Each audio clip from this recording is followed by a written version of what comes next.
I've been sculpting monuments with meaning for 40 years. Okay. Good job. Like every other sport or anything, the more you practice, the better you get. Yeah, flip the switch. At Atlas Bronze Casting in Kearns, Oh, you're right. Stanley Watts and Tammy Brooks are creating I'm masterpieces. just going to fill this. They're like creating immortal children that transcend time. But you have to be responsible. This right here. No, this little. And you can make people a better person for having seen something, and you can make them a worse person for having seen something. And we've all experienced both.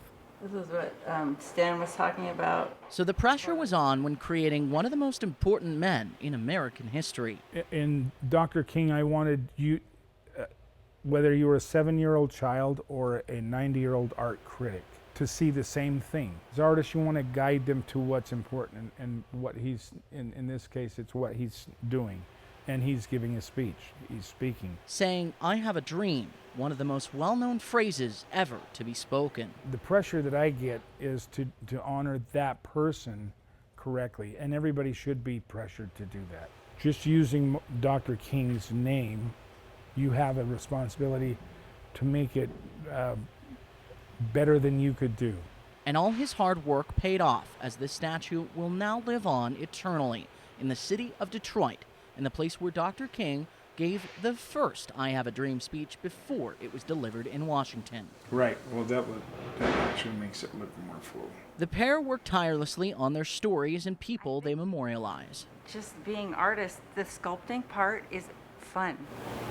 There you go, Bubba. The reason we're partners is she's really good at the fine details. But like any partnership, I need Stan. Actually, I'll put you here. I'm more prolific since Tammy's been helping me than I had been in the past. Just kind of what we do.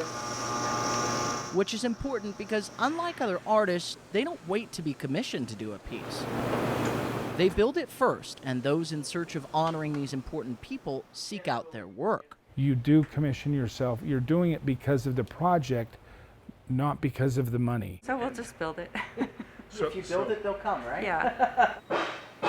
So whether it's the start of a sketch, a scale model, or a massive towering tribute, each finely honed shape and line means something. I'm not a wealthy sculptor.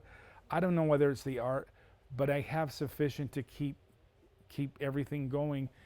And I think the world wants to keep us running. And as each piece is finished, it becomes a part of the history it embodies. Some doilies. But for Stanley, it might never be enough. I'm an artist, and so the day that I'm satisfied and go, you know what? That's good enough. Wasn't she? Spencer Joseph, I'll go do something else. Fox 13 News, Utah.